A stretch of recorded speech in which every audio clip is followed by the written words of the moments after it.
Dear students, in today's session, we are going to focus on Cabinet Secretariat and Prime Minister's Office. In this session, we are going to cover three important topics. Those are Cabinet Secretariat, its origin and development, organization of Cabinet Secretariat, and Prime Minister's Office, its composition, functions, and changing role of Prime Minister's Office. ನೇರವಾಗಿ what is cabinet secretariat ಅನ್ನೋದನ್ನು ತಿಳ್ಕೊಳ್ಳೋದಕ್ಕಿಂತ ಮೊದಲು cabinet secretariat ಮತ್ತು central secretariat ಇವೆರಡರ ನಡುವಿನ ವ್ಯತ್ಯಾಸವನ್ನು ನಾವು ಸ್ಪಷ್ಟವಾಗಿ ತಿಳ್ಕೊಳ್ಳೋದು ಬಹಳ ಮುಖ್ಯ. ಈಗ ಕೇಂದ್ರ ಸಚಿವಾಲಯವನ್ನು ನಾವು ಕಳೆದ ತರಗತಿಯಲ್ಲಿ ಸಮಗ್ರವಾಗಿ ಅಧ್ಯಯನ ಮಾಡಿದ್ದೀವಿ. ನಾವೆಲ್ಲ ತಿಳಿದಿರುವಂತೆ ಕೇಂದ್ರ ಸಚಿವಾಲಯ ಅನ್ನುವುದು ಕೇಂದ್ರ ಸರ್ಕಾರದ ವ್ಯವಹಾರಗಳನ್ನು ನೋಡ್ಕೊಂಡು ಹೋಗುವಂತಹ ಹಲವಾರು ಮಂತ್ರಾಲಯಗಳು ಮತ್ತು ಇಲಾಖೆಗಳು ತಮ್ಮದೇ ಆದಂತಹ ಕಾರ್ಯದರ್ಶಿಯನ್ನ ಮತ್ತು ಆಡಳಿತಾತ್ಮಕವಾಗಿ ಕಾರ್ಯದರ್ಶಿ ಅಧೀನದಲ್ಲಿ ಹಲವಾರು ಅಧಿಕಾರಿ ವರ್ಗಗಳನ್ನ ಹೊಂದಿರುತ್ತೆ. ಅದನ್ನ ನಾವು ಕೇಂದ್ರ ಸಚಿವಾಲಯ ಅಂತ ಹೇಳಿ ತಿಳ್ಕೊಂಡಿದ್ದೀವಿ. ಹಾಗಾದ್ರೆ ಕ್ಯಾಬಿನೆಟ್ ಸೆಕ್ರೆಟರಿಯೇಟ್ ಅಂದ್ರೆ ಏನು? ಕ್ಯಾಬಿನೆಟ್ ಸೆಕ್ರೆಟರಿಯೇಟ್ ಅಂದ್ರೆ ಇದು ಎಲ್ಲ ಇಲಾಖೆಗಳ ಕೇಂದ್ರ ಸರ್ಕಾರದ ಎಲ್ಲ ಮಂತ್ರಾಲಯ ಮತ್ತು ಇಲಾಖೆಗಳ ಆಡಳಿತಾತ್ಮಕ ಮೇಲ್ವಿಚಾರಣೆಯನ್ನ ಮಾಡುವಂತಹ ಒಂದು ಕಚೇರಿ ಅಥವಾ ಸಂಘಟನೆ ಅಂತ ಹೇಳಿ ಹೇಳ್ಬೋದು. ಅದನ್ನೇ ನಾವು ಕ್ಯಾಬಿನೆಟ್ ಸೆಕ್ರೆಟರಿಯೇಟ್ ಅಂತ ಕರಿತೀವಿ. The cabinet secretariat is a staff body which has premier coordinating role in process of policy making at the highest level and operates under the direction of prime minister. ಅಂದ್ರೆ ನೇರವಾಗಿ ಇದು ಪ್ರಧಾನಮಂತ್ರಿ ಅಧೀನದಲ್ಲಿ ಕಾರ್ಯ ಮಾಡುತ್ತೆ ಹಾಗೂ ಎಲ್ಲ ಇಲಾಖೆಗಳ ಸಂಯೋಜನೆಯನ್ನ ಮಾಡುವಂತಹ ಜವಾಬ್ದಾರಿ ಕ್ಯಾಬಿನೆಟ್ ಸೆಕ್ರೆಟರಿಯೇಟ್ ಮೇಲೆ ಇರ್ತದೆ. Like many other structures of parliamentary democracy, the cabinet secretariat is also a part of British legacy to India. ಹೇಗೆ ಹಲವಾರು ಈ ಸಂಸದೀಯ ಪ್ರಜಾಪ್ರಭುತ್ವಕ್ಕೆ ಸಂಬಂಧಪಟ್ಟಂತಹ ವಿಚಾರಗಳನ್ನು ನಾವು ಬ್ರಿಟಿಷರಿಂದ ಪಡೆದುಕೊಂಡಿದ್ದೀವಿಯೋ ಅದೇ ರೀತಿ ಈ ಕ್ಯಾಬಿನೆಟ್ ಸೆಕ್ರೆಟರಿಯೇಟ್ ಕೂಡ ಅವರಿಂದ ಪ್ರಭಾವಿತರಾಗಿ ಅಳವಡಿಸಿಕೊಂಡಿದ್ವಿ ಅಂದ್ರೆ ತಪ್ಪಾಗ್ಲಿಕ್ಕಿಲ್ಲ. The Constitution of India provided for a parliamentary system of government with cabinet as is the real executive. ನಮಗೆಲ್ಲ ತಿಳಿದಿರುವಂತೆ ಭಾರತದ ಸಂವಿಧಾನ ಒಂದು ಸಂಸದೀಯ ಪದ್ಧತಿ ಸರ್ಕಾರಿ ವ್ಯವಸ್ಥೆಯನ್ನ ಅಳವಡಿಸಿಕೊಂಡಿದ್ದು ಕ್ಯಾಬಿನೆಟ್ ಅಥವಾ ಸಂಪುಟ ಒಂದು ನೈಜವಾದಂತಹ ಕಾರ್ಯಾಂಗವಾಗಿ ಕಾರ್ಯನಿರ್ವಹಿಸ್ತಾ ಇರೋದನ್ನ ಕಾಣ್ತೀವಿ. The cabinet headed by the prime minister is responsible for the entire administration of the government of India. ಅಂದ್ರೆ ಕೇಂದ್ರ ಸರ್ಕಾರದ ಸಂಪೂರ್ಣ ಜವಾಬ್ದಾರಿ ಪ್ರಧಾನಮಂತ್ರಿ ಮತ್ತು ಆತನ ಮಂತ್ರಿಮಂಡಲದಲ್ಲಿ ಕೇಂದ್ರೀಕೃತವಾಗಿರುತ್ತದೆ. In this task the cabinet is assisted by the cabinet secretariat. ಅಂದ್ರೆ ಕೇಂದ್ರ ಸರ್ಕಾರದ ಎಲ್ಲ ಇಲಾಖೆಗಳ ಸಮಗ್ರ ಉಸ್ತುವಾರಿಯನ್ನ ಪ್ರಧಾನಮಂತ್ರಿ ವಹಿಸಿಕೊಂಡಿರ್ತಾರ. ಈ ಪ್ರಧಾನಮಂತ್ರಿಯ ಆಡಳಿತಾತ್ಮಕ ನೆರವಿಗಾಗಿ ಈ ಕ್ಯಾಬಿನೆಟ್ ಸೆಕ್ರೆಟರಿಯೇಟ್ ಸಚಿವಾಲಯದ ರೀತಿಯಲ್ಲಿ ಕಾರ್ಯವನ್ನ ನೀಡುತ್ತೆ, ಸಹಾಯವನ್ನ ಪ್ರಧಾನಮಂತ್ರಿಯವರಿಗೆ ಮತ್ತು ಮಂತ್ರಿಮಂಡಲಕ್ಕೆ ಮಾಡುತ್ತೆ. Thus, the cabinet secretariat is a staff agency to the union cabinet. It operates under the direction and leadership of Prime Minister of India. It has an important coordinating role in the process of policy making at the highest level in the central government. The cabinet secretariat enjoys the status of department of the government of India under the allocation of business rules 1961. ಅಂದ್ರೆ ಈ cabinet ಸಚಿವಾಲಯಕ್ಕೆ ಒಂದು ವಿಶೇಷವಾದಂತಹ ಸ್ಥಾನಮಾನ ಅಥವಾ ಈ allocation of business rules 1961 ಅಡಿಯಲ್ಲಿ ಪ್ರತ್ಯೇಕ ಇಲಾಖೆ ಅಂತ ಹೇಳಿ ಈ ಕ್ಯಾಬಿನೆಟ್ ಸೆಕ್ರೆಟರಿಯೇಟ್ ಅನ್ನ ಪರಿಗಣಿಸಲಾಗ್ತದೆ. ಹಾಗಾದ್ರೆ ಈ ಕ್ಯಾಬಿನೆಟ್ ಸೆಕ್ರೆಟರಿಯೇಟ್ ನ ಒರಿಜಿನ್ ಮತ್ತೆ ಡೆವಲಪ್ಮೆಂಟ್ ಬಗ್ಗೆ ಸ್ವಲ್ಪ ತಿಳಿದುಕೊಳ್ಳುವಂತ ಪ್ರಯತ್ನವನ್ನ ಮಾಡೋಣ. Before adoption of the portfolio system in the government of India, all governmental business was disposed of by the governor general council. ಅಂದ್ರೆ ಈ ಕ್ಯಾಬಿನೆಟ್ ಸೆಕ್ರೆಟರಿಯೇಟ್ ಗಿಂತ ಮೊದಲು ಕೇಂದ್ರ ಸರ್ಕಾರದ ಎಲ್ಲ ಆಡಳಿತದ ಜವಾಬ್ದಾರಿಯನ್ನ ಗವರ್ನರ್ ಜನರಲ್ ಕೌನ್ಸಿಲ್ ನಲ್ಲಿ ನೋಡ್ಕೊಂಡು ಹೋಗ್ಲಾಗ್ತಿತ್ತು. As complexity of business of the government increased, The work of the various departments was distributed amongst the members of the council. ಹೇಗೆ ಬರ್ತಾ ಬರ್ತಾ ಕೇಂದ್ರ ಸರ್ಕಾರದ ವ್ಯವಹಾರಗಳು ಹೆಚ್ಚಾಗ್ತಾ ಹೋದ್ವು, ಅವಾಗ ಅವುಗಳನ್ನ ನೋಡ್ಕೊಂಡು ಹೋಗುವಂತಹ ಜವಾಬ್ದಾರಿಯನ್ನ ಕೌನ್ಸಿಲ್ನ ಸದಸ್ಯರಿಗೆ ನೀಡ್ತಾ ಹೋಗ್ಲಾಯ್ತು. ತದನಂತರ this procedure was legalised by the council act of 1861. ಅಂದ್ರೆ ಈ ಕೌನ್ಸಿಲ್ ನಲ್ಲಿರುವಂತಹ ಸದಸ್ಯರಿಗೆ, ಗವರ್ನರ್ ಜನರಲ್ ಕೌನ್ಸಿಲ್ ನಲ್ಲಿರುವಂತಹ ಸದಸ್ಯರಿಗೆ ಅವರದೇ ಆದಂತಹ ಜವಾಬ್ದಾರಿಯನ್ನು ವಹಿಸಲಿಕ್ಕೆ ಯಾವಾಗ ಪ್ರಾರಂಭ ಮಾಡಿದ್ರು, ಅದನ್ನ ಒಂದು ಕಾಯ್ದೆಬದ್ಧವಾಗಿ ಮಾಡಬೇಕು ಅಂತ ಹೇಳಿ ಕೌನ್ಸಿಲ್ ಆಕ್ಟ್ ಆಫ್ 1861 ಅಡಿಯಲ್ಲಿ ಈ ಪೋರ್ಟ್ಫೋಲಿಯೋ ಸಿಸ್ಟಮ್ ಅನ್ನ ಅಳವಡಿಸಿಕೊಳ್ಳುವಂತ ಪ್ರಯತ್ನವನ್ನ ಮಾಡಲಾಯಿತು. The secretariat of the executive council was headed by the private secretary. ಅವಾಗ ಈಗ ಹೆಂಗ್ ಕ್ಯಾಬಿನೆಟ್ ಸೆಕ್ರೆಟರಿ ಅಂತ ಕರಿತೀವಲ್ಲ, ಅದೇ ಪಾತ್ರವನ್ನ ಈ ಗವರ್ನರ್ ಜನರಲ್ ಕೌನ್ಸಿಲಿಂಗ್ ಇದ್ದಾಗ ಅವರನ್ನ ಪ್ರೈವೇಟ್ ಸೆಕ್ರೆಟರಿ ಅಥವಾ ಪ್ರೈವೇಟ್ ಸೆಕ್ರೆಟರಿ ಅಂತ ಹೇಳಿ ಕರಿತಾ ಇದ್ರು. The constitution of the interim government in September 1946 brought a change in the name, though little in functions of the office. ಅಂದ್ರೆ ಈ 1861 ಕಾಯ್ದೆಯ ಮೂಲಕ ಹೇಗೆ ಪ್ರತ್ಯೇಕವಾಗಿ ಎಲ್ಲ ಕೌನ್ಸಿಲ್ ಸದಸ್ಯರಿಗೆ ಅವರವರ ಜವಾಬ್ದಾರಿಯನ್ನು ನೀಡ್ತಾ ಬರಲಾಯಿತು, ಅವಾಗ ಅವ್ರು ಎಲ್ಲವನ್ನು ಸೇರಿ ಪ್ರೈವೇಟ್ ಸೆಕ್ರೆಟರಿ ಅದರ ಮೇಲೆ ಉಸ್ತುವಾರಿಯನ್ನ ವಹಿಸಿಕೊಂಡಿದ್ರು. ಈ ಪ್ರೈವೇಟ್ ಸೆಕ್ರೆಟರಿ ಆಫೀಸ್ ಅನ್ನೇ 1946ರಲ್ಲಿ ಕ್ಯಾಬಿನೆಟ್ ಸೆಕ್ರೆಟರಿಯೇಟ್ ಅಂತ ಹೇಳಿ ಪುನರ್ನಾಮಕರಣವನ್ನ ಮಾಡೋದನ್ನ ನಾವು ಕಾಣ್ತೀವಿ. ಅಂದ್ರೆ ಈ ಎಕ್ಸಿಕ್ಯೂಟಿವ್ ಕೌನ್ಸಿಲ್ ನ ಸೆಕ್ರೆಟರಿಯೇಟ್ ಅನ್ನೇ 1946ರಿಂದ ಈ ಕ್ಯಾಬಿನೆಟ್ ಸೆಕ್ರೆಟರಿಯೇಟ್ ಅನ್ನೋ ಹೆಸರಿನಲ್ಲಿ ಕರೀಲಿಕ್ಕೆ ಪ್ರಾರಂಭಿಸಲಾಯಿತು. Now we are going to focus about organization of cabinet secretariat.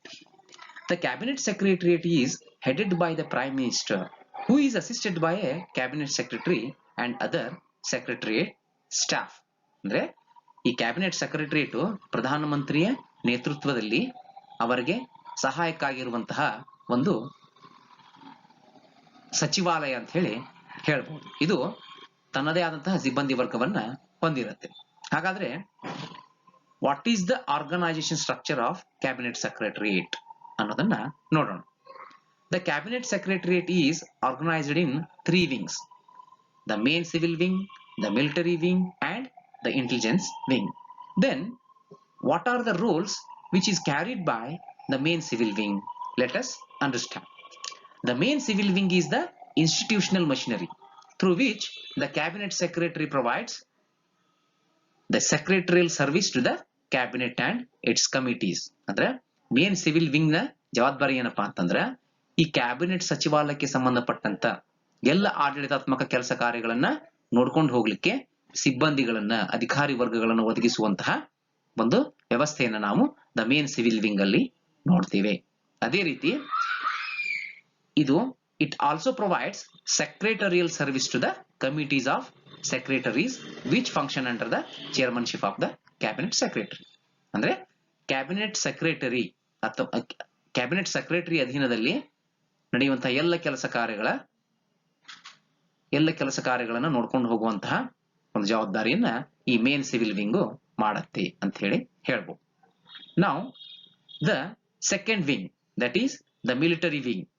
The military wing provides secretariat service to the defence committee of the cabinet, national security council, military affairs committee and a number of other committees concerned with defense matters. ಅಂದ್ರೆ ಈ military wing ಏನ್ ಮಾಡತ್ತಪ್ಪ ಕೆಲಸ ಅಥವಾ ಏನ್ ಜವಾಬ್ದಾರಿ ನಿರ್ವಹಿಸುತ್ತೆ ಅಂತಂದ್ರೆ, ಇದು ಈ ಕ್ಯಾಬಿನೆಟ್ ಸಚಿವಾಲಯಕ್ಕೆ ಸಂಬಂಧಪಟ್ಟಂತಹ ಈ ಡಿಫೆನ್ಸ್ ಕಮಿಟಿ, ರಕ್ಷಣಾ ಸಮಿತಿಗಳು, ಅದೇ ರೀತಿ ನ್ಯಾಷನಲ್ ಸೆಕ್ಯೂರಿಟಿ ಕೌನ್ಸಿಲ್ ಮತ್ತೆ ಮಿಲಿಟರಿ ವ್ಯವಹಾರಗಳಿಗೆ ಸಂಬಂಧಪಟ್ಟಂತಹ ಸಮಿತಿಗಳ ಎಲ್ಲ ಕೆಲಸ ಕಾರ್ಯಗಳನ್ನ ನೋಡ್ಕೊಂಡು ಹೋಗುವಂತಹ ಅಧಿಕಾರಿ ವರ್ಗ ದ ಮಿಲಿಟರಿ ವಿಂಗ್ ಅಲ್ಲಿ ಇರುತ್ತೆ. ಇದು ಕೂಡ ಕ್ಯಾಬಿನೆಟ್ ಸೆಕ್ರೆಟರಿ ಅಂಡರ್ಲಿ ಕೆಲಸ ಕಾರ್ಯಗಳನ್ನ ಮಾಡ್ಕೊಂಡು ಹೋಗುತ್ತೆ. ದೆನ್ ದ ಇಂಟೆಲಿಜೆನ್ಸ್ ವಿಂಗ್, ಇದು ಏನ್ ಕೆಲಸ ಕಾರ್ಯಗಳನ್ನ ಮಾಡತ್ತೆ ಅನ್ನೋದನ್ನ ನೋಡೋಣ. The intelligence wing concerns itself with matters relating to the joint intelligence committee of the cabinet. Apart from the main secretariat, the cabinet secretariat comprises of 4 organisations. ಅಂದ್ರೆ ಈ 3 ಪ್ರಮುಖ ವಿಂಗ್ಗಳ ಅಲ್ಲದೆ ಈ ಕ್ಯಾಬಿನೆಟ್ ಸೆಕ್ರೆಟರಿಯೇಟ್ ಇನ್ನೂ ಹಲವಾರು ಪ್ರಮುಖ ಕೆಲಸ ಕಾರ್ಯಗಳನ್ನ ಮಾಡ್ಕೊಂಡು ಹೋಗ್ತದೆ. ಹಲವಾರು ಸಂಘಟನೆಗಳ ಮೂಲಕ ತನ್ನ ಜವಾಬ್ದಾರಿಯನ್ನ ನಿರ್ವಹಿಸಿಕೊಂಡು ಹೋಗ್ತದೆ. ಅದರಲ್ಲಿ ಪ್ರಮುಖವಾದಗಳಪ್ಪ ಅಂದ್ರ director general of security, research and analysis wing ಅಂದ್ರೆ ರಾ ಅಂತ ಏನ್ ಕರಿತೀವಲ್ಲ, ರಿಸರ್ಚ್ ಅಂಡ್ ಅನಾಲಿಸಿಸ್ ವಿಂಗ್, ಮತ್ತೆ ಜಾಯಿಂಟ್ ಇಂಟೆಲಿಜೆನ್ಸ್ ಕಮಿಟಿ ಹಾಗೂ ಸ್ಪೆಷಲ್ ಪ್ರೊಟೆಕ್ಷನ್ ಗ್ರೂಪ್. ಹೀಗೆ 4 ಇತರೆ ಏಜೆನ್ಸಿಗಳ ಮೂಲಕವೂ ಸಹಿತ ಕ್ಯಾಬಿನೆಟ್ ಸೆಕ್ರೆಟರಿಯೇಟ್ ತನ್ನ ಜವಾಬ್ದಾರಿಯನ್ನ ನಿರ್ವಹಿಸುತ್ತೆ. Now we are going to focus on functions of the cabinet secretariat. It prepares agenda for meeting of the cabinet and provides necessary information and material for its deliberations. ಅದರ ಮೊದಲನೇ ಜವಾಬ್ದಾರಿ ಏನಪ್ಪಾ ಅಂತಂದ್ರೆ ಯಾವುದೇ cabinet ಸಭೆಯ agenda ಏನು ಅನ್ನೋದನ್ನ ನಿಗದಿಪಡಿಸಿಕೊಂಡಿರುತ್ತೆ ಹಾಗೂ ಅದಕ್ಕೆ ಸಂಬಂಧಪಟ್ಟಂತಹ ಸಲಹೆ ಸೂಚನೆಗಳನ್ನ ಮಾಡ್ಕೊಳ್ಳಿಕ್ಕೆ ಅಥವಾ ಮಟೀರಿಯಲ್ ಗಳನ್ನ ಒದಗಿಸುವಂತಹ ಕೆಲಸವನ್ನ ಈ ಕ್ಯಾಬಿನೆಟ್ ಸೆಕ್ರೆಟರಿಯೇಟ್ ಮಾಡುತ್ತೆ. ತದನಂತರ it keeps a record of the discussions and decisions of the cabinet and cabinet committees and circulates them to all the concern ministries. ಅಂದ್ರೆ ಏನು ಅಜೆಂಡಾ ಮೇಲೆ ಕ್ಯಾಬಿನೆಟ್ ಸಭೆ ನೆರವೇರುತ್ತಲ್ಲ, ಆ ಅಜೆಂಡಾಗೆ ಸಂಬಂಧಪಟ್ಟಂತೆ ಏನೇ ನಿರ್ಧಾರಗಳನ್ನು ತೆಗೆದುಕೊಂಡಿತು ಕ್ಯಾಬಿನೆಟ್ ಸಭೆ ಅನ್ನೋದನ್ನ ಪಟ್ಟಿ ಮಾಡಿಕೊಂಡು ಯಾವ ಇಲಾಖೆ ಅಥವಾ ಮಂತ್ರಾಲಯಕ್ಕೆ ಸಂಬಂಧಪಟ್ಟಂತ ನಿರ್ಧಾರಗಳು ಅವು ಆಗಿದ್ವು ಅನ್ನೋದನ್ನ ಆಯಾ ಮಂತ್ರಾಲಯ ಮತ್ತು ಇಲಾಖೆಗಳಿಗೆ ಈ ಕ್ಯಾಬಿನೆಟ್ ಸೆಕ್ರೆಟರಿಯೇಟ್ ಕಳಿಸಿಕೊಡತ್ತೆ. ತದನಂತರ ಈ ಕ್ಯಾಬಿನೆಟ್ ಸಭೆಯಲ್ಲಿ ತೆಗೆದುಕೊಂಡಂತಹ ನಿರ್ಧಾರಗಳ ಆಧಾರದ ಮೇಲೆ ಆಯಾ ಇಲಾಖೆಗಳು ಕಾರ್ಯಪ್ರವೃತ್ತ ಆಗಲಿಕ್ಕೆ ಅನುಕೂಲ ಆಗ್ತದೆ. Then it provides secretarial assistance to the cabinet committees. ಅಂದ್ರೆ ಈ ಕ್ಯಾಬಿನೆಟ್ ಸಮಿತಿಗಳಿಗೂ ಕೂಡ ಇದು ಸಚಿವಾಲಯದ ರೀತಿಯಲ್ಲಿ ತನ್ನ ಸಹಾಯವನ್ನ ಮಾಡುತ್ತೆ. It keeps the president, vice president and all the central ministries informed of the main activities of the central government. ಇದು ರಾಷ್ಟ್ರಪತಿ, ಉಪರಾಷ್ಟ್ರಪತಿ ಮತ್ತು ಎಲ್ಲ ಕೇಂದ್ರ ಮಂತ್ರಿಗಳಿಗೆ ಅವರವರ ವ್ಯವಹಾರಗಳ ಕುರಿತು ಸಲಹೆ ಸೂಚನೆಗಳನ್ನ ನೀಡುವಂತಹ ಪ್ರಯತ್ನವನ್ನ ಮಾಡುತ್ತೆ. It prepares and finalises the rules of the business of the government and allots the business of the government among ministries, departments of the union government. ಅಂದ್ರೆ ಇದು ಏನೆಲ್ಲ ಇಲಾಖೆಗಳು ಇದಾವಲ್ಲ, ಆ ಎಲ್ಲ ಇಲಾಖೆ ಮತ್ತು ಮಂತ್ರಾಲಯಗಳಿಗೆ ಸಂಬಂಧಪಟ್ಟಂತೆ ಹಲವಾರು ಕಾಯ್ದೆ ಕಾನೂನುಗಳನ್ನ ಮಾಡತ್ತೆ. ಅದನ್ನ ಆ ಸಂಬಂಧಪಟ್ಟಂತ ಇಲಾಖೆ ಮತ್ತು ಮಂತ್ರಾಲಯಗಳಿಗೆ ತಿಳಿಸುವಂತಹ ಕೆಲಸವನ್ನು ಕೂಡ ಮಾಡತ್ತೆ. ಅಂದ್ರೆ ರಾಷ್ಟ್ರಪತಿ, ಪ್ರಧಾನಮಂತ್ರಿಯವರ ಅನುಮೋದನೆ ಮೇರೆಗೆ ಇಲಾಖೆಗಳಿಗೆ ಅದನ್ನ ತಿಳಿಸಿಕೊಡಲಾಗ್ತದೆ. Next, it functions as the chief coordinating agency in the central government. This is very important role which is carried by cabinet secretariat. ಅಂದ್ರೆ ಕೇಂದ್ರ ಸರ್ಕಾರದಲ್ಲಿರುವಂತಹ ಹಲವಾರು ಮಂತ್ರಾಲಯಗಳು ಮತ್ತು ಇಲಾಖೆಗಳ ನಡುವೆ ಸಂಯೋಜನೆಯನ್ನು ತರುವಂತಹ ಪ್ರಮುಖ ಜವಾಬ್ದಾರಿ ಈ ಕ್ಯಾಬಿನೆಟ್ ಸೆಕ್ರೆಟರಿಯೇಟ್ ಮೇಲೆ ಇರುತ್ತೆ. ಯಾವುದೇ 2 ಇಲಾಖೆ ಅಥವಾ 2 ಬೇರೆ ಬೇರೆ ಮಂತ್ರಾಲಯಗಳ ಅಧಿಕಾರಿಗಳ ಮಟ್ಟದಲ್ಲಿ ಏನೇ ಗೊಂದಲ ಆದ್ರೂ ಸಹಿತ ಅವುಗಳನ್ನ ಬಗೆಹರಿಸಿ ಎಲ್ಲ ಮಂತ್ರಾಲಯಗಳು ಸುಸೂತ್ರವಾಗಿ, ಸ್ಮೂತ್ ಆಗಿ ಕಾರ್ಯವನ್ನು ನಿರ್ವಹಿಸುವಂತಹ ವಾತಾವರಣವನ್ನ ಇದು ನಿರ್ವಹಿಸಿಕೊಂಡು ಹೋಗುತ್ತೆ. It functions as the chief coordinating agency in the central government. ಅಂದ್ರೆ ಸಂಯೋಜನೆಯನ್ನು ಮಾಡುವುದೇ ಇದರ ಪ್ರಮುಖ ಜವಾಬ್ದಾರಿ ಆಗಿದೆ. It watches the implementation of cabinet decisions by the concerned ministries or departments and other executive agencies. ಅಂದ್ರೆ ಕ್ಯಾಬಿನೆಟ್ ಸಭೆಯಲ್ಲಿ ಏನೆಲ್ಲ ನಿರ್ಧಾರಗಳನ್ನು ತೆಗೆದುಕೊಳ್ಳಲಾಯಿತು ಅದನ್ನ ಕ್ರೋಢೀಕರಿಸಿ ಅವುಗಳನ್ನು ಜಾರಿಗೊಳಿಸಲಿಕ್ಕೆ ಸಂಬಂಧಪಟ್ಟಂತ ಮಂತ್ರಾಲಯ ಮತ್ತು ಇಲಾಖೆಗಳ ಕಾರ್ಯದರ್ಶಿಗಳಿಗೆ ಆ ಜವಾಬ್ದಾರಿಯನ್ನ ನೀಡಲಾಗ್ತದೆ. ಅದನ್ನ ಕ್ಯಾಬಿನೆಟ್ ಸೆಕ್ರೆಟರಿಯೇಟ್ ಮೂಲಕ ಮಾಡಲಾಗ್ತದೆ. And cabinet secretariat handles the work pertaining to appointment and resignation of ministers, allotment of portfolios to the ministers and organization and reorganization of ministries.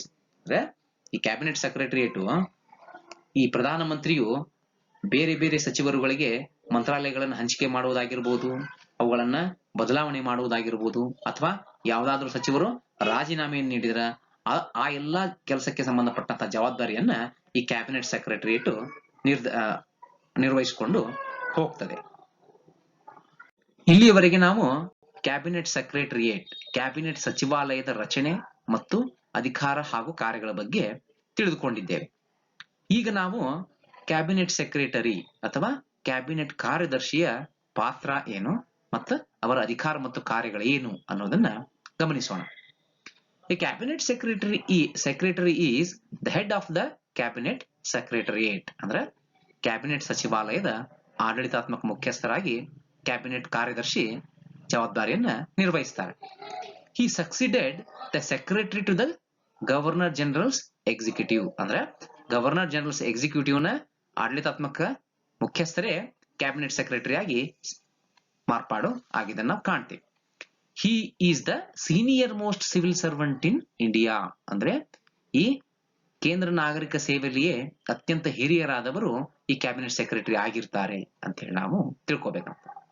However, his tenure of office is not fixed. ಇವರ ಅಧಿಕಾರದ ಅವಧಿಯ ಬಗ್ಗೆ ಯಾವುದೇ ಉಲ್ಲೇಖವನ್ನ ಮಾಡಲಾಗಿಲ್ಲ. ಅಂದ್ರೆ 4 ವರ್ಷ 5 ವರ್ಷ ಇಷ್ಟೇ ವರ್ಷ ಇರಬೇಕು ಅನ್ನೋದ್ರ ಬಗ್ಗೆ ಯಾವುದೇ ಸ್ಪಷ್ಟತೆ ಇಲ್ಲ. ಈಗ ನಾವು ಈ ಕ್ಯಾಬಿನೆಟ್ ಸೆಕ್ರೆಟರಿಯ ಅಧಿಕಾರ ಮತ್ತು ಕಾರ್ಯಗಳನ್ನ ಒಂದೊಂದಾಗಿ ನೋಡೋಣ. He is the chief coordinator of central administration. ಅಂದ್ರೆ ಕೇಂದ್ರ ಆಡಳಿತದ ಪ್ರಮುಖ ಸಂಯೋಜಕರಾಗಿ ಕ್ಯಾಬಿನೆಟ್ ಸೆಕ್ರೆಟರಿ ತನ್ನ ಜವಾಬ್ದಾರಿಯನ್ನ ನಿರ್ವಹಿಸ್ತಾರೆ. ಅದೇ ರೀತಿ he is a chairman of the senior selection board which selects officers for the post of joint secretary in the central secretariat.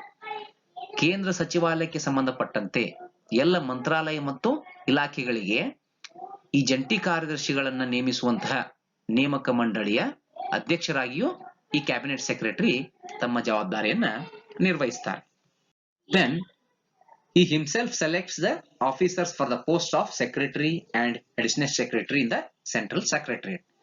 ಕೇಂದ್ರ ಸಚಿವಾಲಯಕ್ಕೆ ಸಂಬಂಧಪಟ್ಟಂತೆ ಎಲ್ಲ ಮಂತ್ರಾಲಯ ಮತ್ತು ಇಲಾಖೆಗಳ ಕಾರ್ಯದರ್ಶಿಗಳನ್ನ ಅದೇ ರೀತಿ ಹೆಚ್ಚುವರಿ ಕಾರ್ಯದರ್ಶಿಗಳನ್ನ ನೇಮಕ ಮಾಡುವಂತಹ ಜವಾಬ್ದಾರಿಯನ್ನು ಕ್ಯಾಬಿನೆಟ್ ಕಾರ್ಯದರ್ಶಿ ನಿರ್ವಹಿಸಿಕೊಂಡು ಹೋಗ್ತಾರೆ.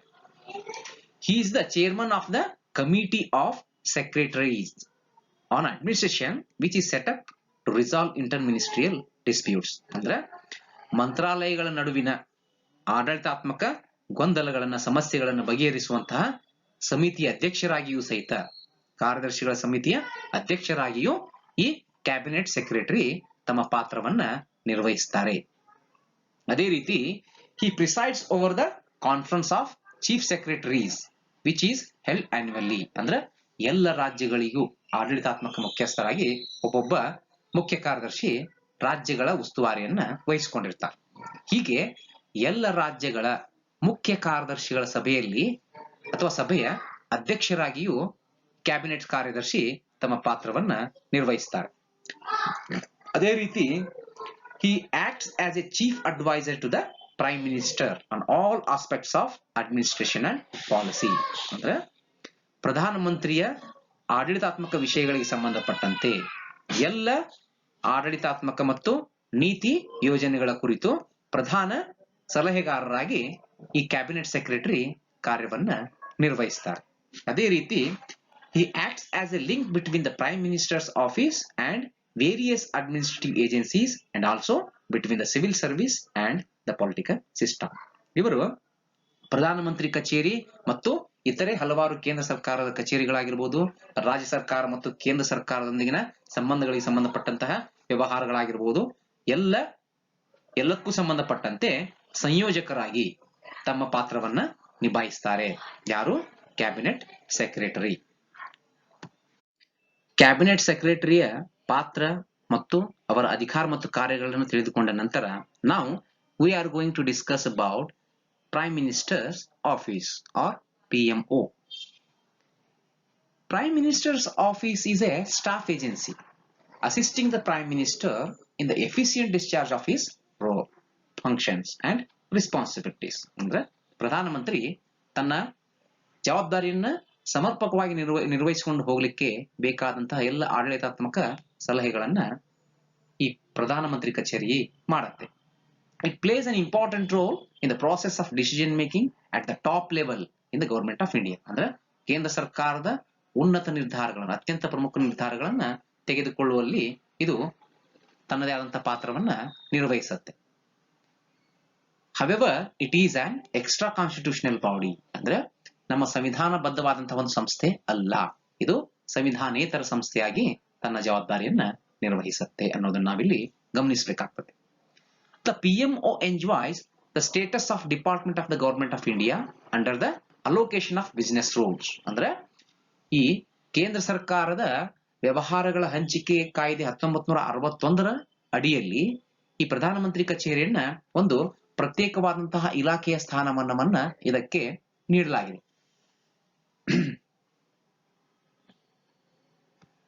Now we are going to understand the composition of Prime Minister's office. ಅಂದ್ರೆ ಈ ಪ್ರಧಾನಮಂತ್ರಿ ಕಚೇರಿಯ ರಚನೆ ಯಾವ ತರ ಇರುತ್ತೆ ಅನ್ನೋದನ್ನ ತಿಳಿದುಕೊಳ್ಳೋಣ. The PMO is headed politically by the Prime Minister and administratively by the Principal Secretary. ಅಂದ್ರೆ ರಾಜಕೀಯವಾಗಿ ಪ್ರಧಾನಮಂತ್ರಿಯು ಇದರ ಉಸ್ತುವಾರಿಯನ್ನು ವಹಿಸಿಕೊಂಡ್ರೆ ಆಡಳಿತಾತ್ಮಕವಾಗಿ ಈ ಪ್ರಧಾನಮಂತ್ರಿ ಕಾರ್ಯಾಲಯಕ್ಕೇನೆ ಒಬ್ಬ ಪ್ರಧಾನ ಕಾರ್ಯದರ್ಶಿ ಕಾರ್ಯವನ್ನ ನಿರ್ವಹಿಸ್ತಾರೆ. Additionally it consist of 1 or 2 additional secretaries. ಅದರ ಜೊತೆಗೆ ಇದು ಒಂದು ಅಥವಾ ಒಂದಕ್ಕಿಂತ ಹೆಚ್ಚುವರಿ ಕಾರ್ಯದರ್ಶಿಗಳನ್ನ, 3 ರಿಂದ 5 ಜಂಟಿ ಕಾರ್ಯದರ್ಶಿಗಳನ್ನ ಮತ್ತು ಹಲವಾರು ನಿರ್ದೇಶಕರು, ಉಪ ಕಾರ್ಯದರ್ಶಿಗಳು ಮತ್ತು ಅಧೀನ ಕಾರ್ಯದರ್ಶಿಗಳನ್ನ ಒಳಗೊಂಡಿರುತ್ತೆ. There are also other officers like private secretaries, office on special duty, social secretary, research officer, Hindi officer. ಹೀಗೆ ಈ ಪ್ರಧಾನ ಕಾರ್ಯದರ್ಶಿ, ಹೆಚ್ಚುವರಿ ಕಾರ್ಯದರ್ಶಿ ಹಾಗೂ ಜಂಟಿ ಕಾರ್ಯದರ್ಶಿ ಮತ್ತು ಅಧೀನ ಕಾರ್ಯದರ್ಶಿಗಳ ಅಲ್ಲದೇನೆ ಹಲವಾರು ಪ್ರೈವೇಟ್ ಸೆಕ್ರೆಟರೀಸ್ ಅಂದ್ರೆ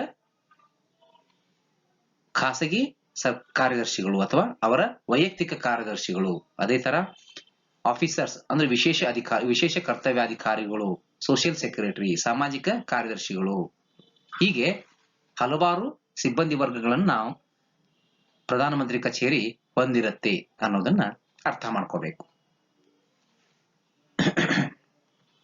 Now we are going to discuss the functions of Prime Minister's office.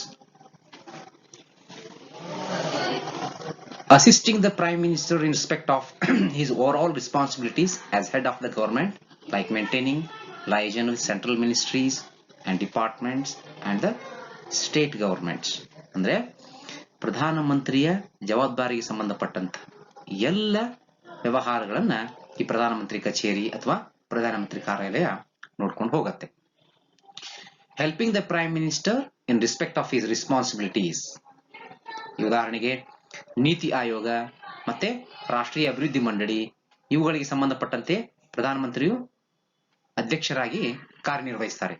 ಅದರ ಆಡಳಿತಾತ್ಮಕ ಜವಾಬ್ದಾರಿಯನ್ನ ಪ್ರಧಾನಮಂತ್ರಿಗಳಿಗೆ ಸಲಹಾತ್ಮಕವಾಗಿ ನೀಡುವಂತಹ ಜವಾಬ್ದಾರಿ ಪ್ರಧಾನಮಂತ್ರಿ ಕಾರ್ಯಾಲಯದ್ದು ಆಗಿರುತ್ತೆ. ಅದೇ ರೀತಿ looking after the public relations of prime minister like contact with press and general public. ಅಂದ್ರೆ ಯಾವ್ದಾದ್ರು ಒಂದು ವಿಷಯದ ಮೇಲೆ ಪ್ರೆಸ್ ಕಾನ್ಫರೆನ್ಸ್ ಅನ್ನು ಪ್ರೈಮ್ ಮಿನಿಸ್ಟರ್ ಮಾಡ್ಬೇಕಂದ್ರೆ ಅದರ ಸಮಗ್ರ ಉಸ್ತುವಾರಿಯನ್ನ, ಮೇಲ್ವಿಚಾರಣೆಯನ್ನ, ಅದಕ್ಕೆ ಸಂಬಂಧಪಟ್ಟಂತ ಸಲಹೆ ಸೂಚನೆಗಳನ್ನ ಪ್ರಧಾನಮಂತ್ರಿಗಳಿಗೆ ನೀಡುವಂತಹ ಕೆಲಸ ಕಾರ್ಯವನ್ನ ಪ್ರೈಮ್ ಮಿನಿಸ್ಟರ್ ಆಫೀಸ್ ಮಾಡ್ಕೊಂಡು ಹೋಗುತ್ತೆ. Then dealing with all references which under the rules of business have to come to the prime minister. ಅಂದ್ರೆ ಈ ಬಿಸ್ನೆಸ್ ಅಲೋಕೇಶನ್ ರೂಲ್ಸ್ ಪ್ರಕಾರ ಅಂದ್ರೆ ವ್ಯವಹಾರಗಳ ಹಂಚಿಕೆಯ ಕಾಯ್ದೆ ಪ್ರಕಾರ ಪ್ರಧಾನಮಂತ್ರಿ ಏನೆಲ್ಲ ಪಾತ್ರಗಳನ್ನು ನಿರ್ವಹಿಸಬೇಕಲ್ಲ ಅದಕ್ಕೆ ಸಂಬಂಧಪಟ್ಟಂತೆ ಎಲ್ಲ ವ್ಯವಹಾರವನ್ನ ಈ ಪ್ರಧಾನಮಂತ್ರಿ ಕಾರ್ಯಾಲಯ ನೋಡ್ಕೊಂಡು ಹೋಗುತ್ತೆ. Providing assistance to the prime minister in the examination of cases submitted to him for order and under prescribed rules. ಅಂದ್ರೆ ಪ್ರಧಾನಮಂತ್ರಿಯ ಸಹಿಗಾಗಿ ಅಥವಾ ಅನುಮೋದನೆಗಾಗಿ ಬರುವಂತಹ ಎಲ್ಲ ಕಡತಗಳ ವಿಲೇವಾರಿಯನ್ನು ಕೂಡ ಈ ಪ್ರೈಮ್ ಮಿನಿಸ್ಟರ್ ಆಫೀಸ್ ನಿರ್ವಹಿಸಿಕೊಂಡು ಹೋಗುತ್ತೆ. ಹಲವಾರು ಕಮಿಟಿಗಳ ಅಧ್ಯಕ್ಷರಾದ ಪ್ರಧಾನಮಂತ್ರಿ ತಮ್ಮ ಅನುಮೋದನೆಯನ್ನ ನೀಡಲೇಬೇಕಾಗತ್ತೆ. ಆ ಎಲ್ಲ ಕಡತಗಳು ಅಥವಾ ಫೈಲ್ಗಳ ಮೇಲ್ವಿಚಾರಣೆಯನ್ನ ಈ ಪ್ರಧಾನಮಂತ್ರಿ ಕಾರ್ಯಾಲಯ ಮಾಡ್ಕೊಂಡು ಹೋಗುತ್ತೆ. Then maintaining liaison with the president, governors and foreign representatives in the country. ಅಂದ್ರೆ ದೇಶದ ರಾಷ್ಟ್ರಪತಿಗಳು, ಎಲ್ಲ ರಾಜ್ಯಗಳ ಗವರ್ನರ್ಗಳು ಅಥವಾ ರಾಜ್ಯಪಾಲರುಗಳು ಮತ್ತು ಫಾರಿನ್ ರಿಪ್ರೆಸೆಂಟೇಟಿವ್ಸ್ ಅಂದ್ರೆ ವಿದೇಶಿ ಪ್ರತಿನಿಧಿಗಳನ್ನ ಪ್ರಧಾನಮಂತ್ರಿಗಳು ಭೇಟಿಯಾಗುವಾಗ ಏನೆಲ್ಲ ವ್ಯವಹಾರಗಳು ನಡೀಬೇಕು, ಯಾವ್ಯಾವಾಗ ಭೇಟಿ ಆಗಬೇಕು, ಅವುಗಳಿಗೆ ಟೈಮ್ ಅನ್ನ ನಿಗದಿಪಡಿಸುವಂತದ್ದಾಗಿರ್ಲಿ, ಏನು ಯಾವ ವಿಷಯದ ಕುರಿತು ಚರ್ಚೆ ಮಾಡಬೇಕು ಅದ್ರ ಬಗ್ಗೆ ಸಂಪೂರ್ಣ ವಿವರವನ್ನ ಪ್ರಧಾನಮಂತ್ರಿಗೆ ಸಲ್ಲಿಸುವುದಾಗಿರ್ಲಿ ಈ ಎಲ್ಲ ಕೆಲಸ ಕಾರ್ಯಗಳನ್ನ ಪ್ರೈಮ್ ಮಿನಿಸ್ಟರ್ ಆಫೀಸು ಮಾಡ್ಕೊಂಡು ಹೋಗತ್ತೆ.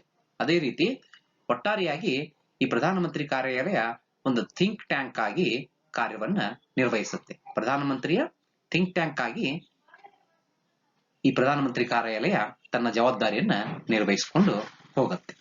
ಹೀಗಾಗಿ ಒಟ್ಟಿನಲ್ಲಿ ಇಂದಿನ ಸೆಷನ್ ನಲ್ಲಿ ನಾವು ಪ್ರಮುಖವಾಗಿ ಏನೆಲ್ಲ ಅಂಶಗಳನ್ನ ತಿಳಿದುಕೊಂಡೇವು ಅನ್ನೋದನ್ನ ಬಗ್ಗೆ ಸ್ವಲ್ಪ ಮತ್ತೊಮ್ಮೆ ಗ್ಲಾನ್ಸ್ ಮಾಡೋಣ. ಮೊದಲಿಗೆ ನಾವು ಕ್ಯಾಬಿನೆಟ್ ಸೆಕ್ರೆಟರಿಯೇಟ್ ನ ಒರಿಜಿನ್ ಅಂಡ್ ಡೆವಲಪ್ಮೆಂಟ್, ಅದು ಹೇಗೆ ವಿಕಾಸ ಹೊಂತ ಬಂತು ಮತ್ತು ಅದರ ರಚನೆ, ಸಂಘಟನೆ, ಕೇಂದ್ರ ಸಚಿವಾಲಯ ಅಥವಾ ಕ್ಯಾಬಿನೆಟ್ ಸೆಕ್ರೆಟರಿಯೇಟ್ ನ ಆರ್ಗನೈಸೇಷನ್ ಯಾವ ತರ ಇರುತ್ತೆ, ಆಮೇಲೆ ಪ್ರೈಮ್ ಮಿನಿಸ್ಟರ್ಸ್ ಆಫೀಸ್ ಹೇಗೆ ಕಾಂಪೋಸಿಷನ್ ಅಥವಾ ಅದರ ರಚನೆ ಯಾವ ತರ ಇರುತ್ತೆ ಮತ್ತು ಅದರ ಅಧಿಕಾರ ಮತ್ತು ಕರ್ತವ್ಯಗಳು ಏನು ಅನ್ನುವಂತ ಎಲ್ಲ ವಿಷಯಗಳನ್ನ ಇಂದಿನ ತರಗತಿಯಲ್ಲಿ ತಿಳಿದುಕೊಂಡಿದ್ದೇವೆ. ನಮಸ್ಕಾರ.